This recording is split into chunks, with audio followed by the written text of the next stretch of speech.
Hey, what's up? I got some more lore content for you guys. I've been wanting to branch out and make more discussion style videos on top of my deck profiles and meta reports. And what better way to kick off this content than with a top 5 list? Here are my top 5 favorite lore decks of all time. Now this is going to be a personal list, of course. There have been a lot of decks in lore's 3.5 year lifespan, so let me know in the comments below if I missed one of your favorites, and if I did include one of your favorite decks, make sure to drop a like because that means we're homies who like the same cards. With that, I hope you enjoyed this video.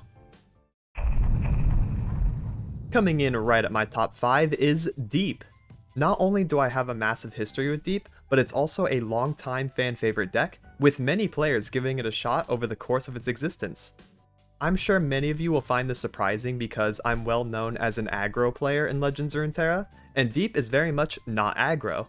But no matter who you are or what you play, you have to admit there's just something about Big Nautilus on 7 along with a swarm of sea monsters coming down that's just so fun to pull off. I think Deep has had a lot of creative freedom in its time in lore as well.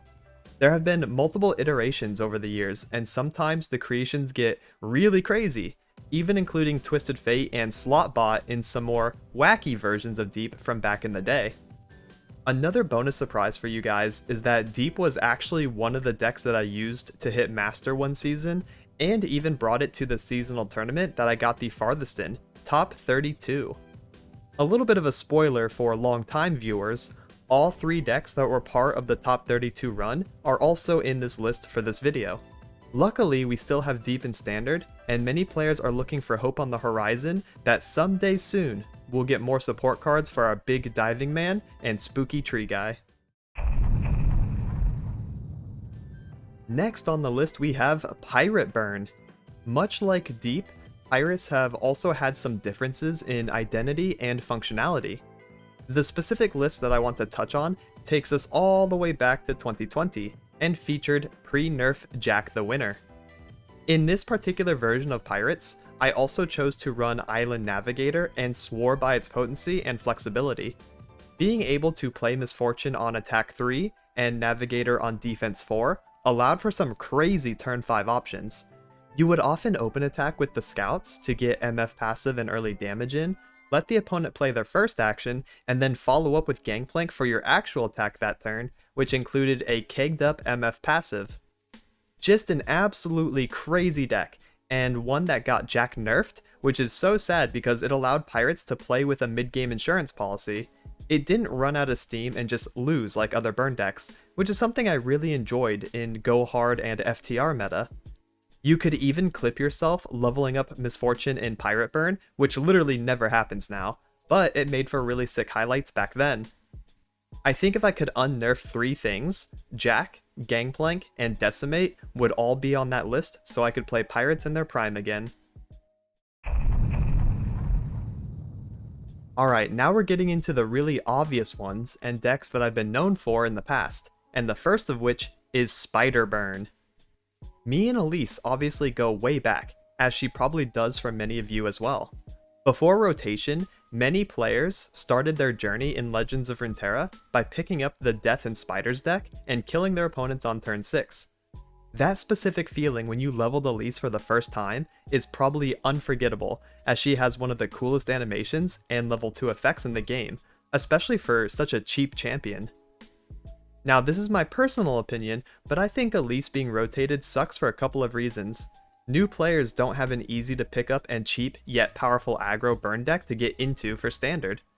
The other thing is, I think Elise keeps a lot of deck archetypes in check by offering Fearsome as counterplay to said strategies. Things like Bandle Yordle Swarm, and more recently Elusives and Formidable, would be torn apart by Spider Burn, while still being really easy for control players like Jace Heimer to beat. It feels like losing Elise lost a very healthy balance, and Fearsome as a keyword has been tossed aside for the time being. I know they wanted Samira to be the premier aggro burn champion post-rotation, and Elise would have contested her, but look how that went. That's all I'm saying.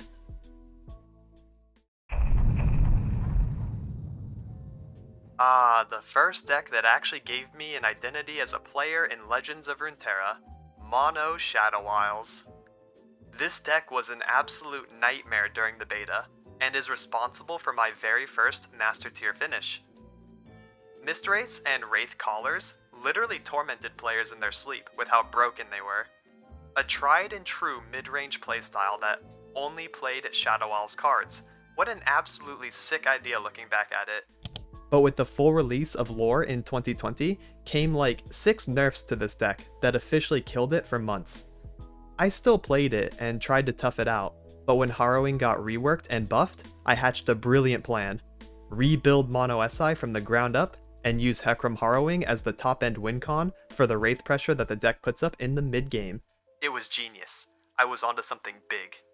Well, not only did I climb the ladder with this deck at record speed, I also hit rank 1 with it for the first time in a meta dominated by Swain and FTR.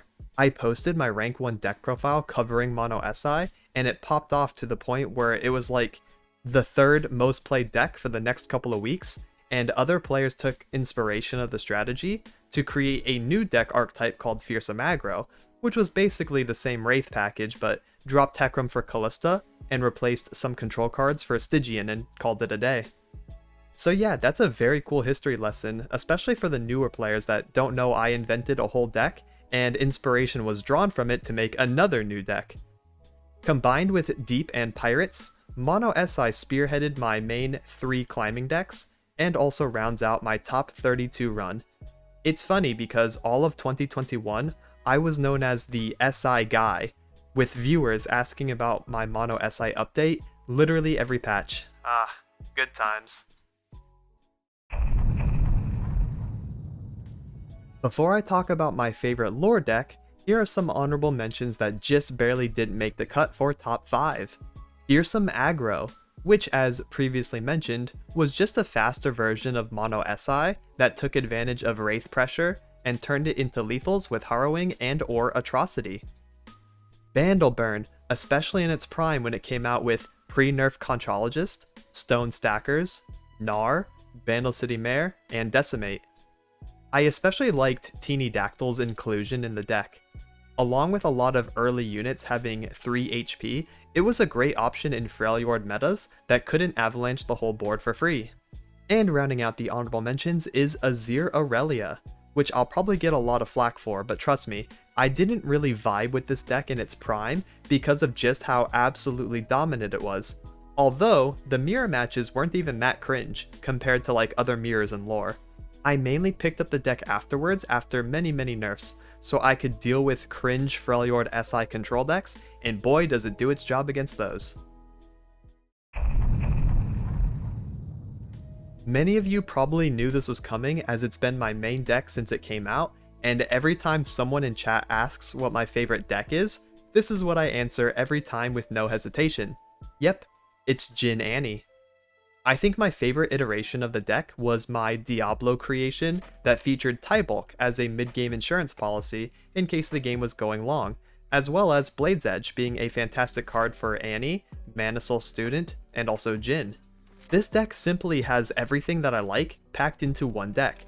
Burn, broken stun cards, tons of visual effects, attack order mattering, some of the best voice lines in the game, and the list goes on.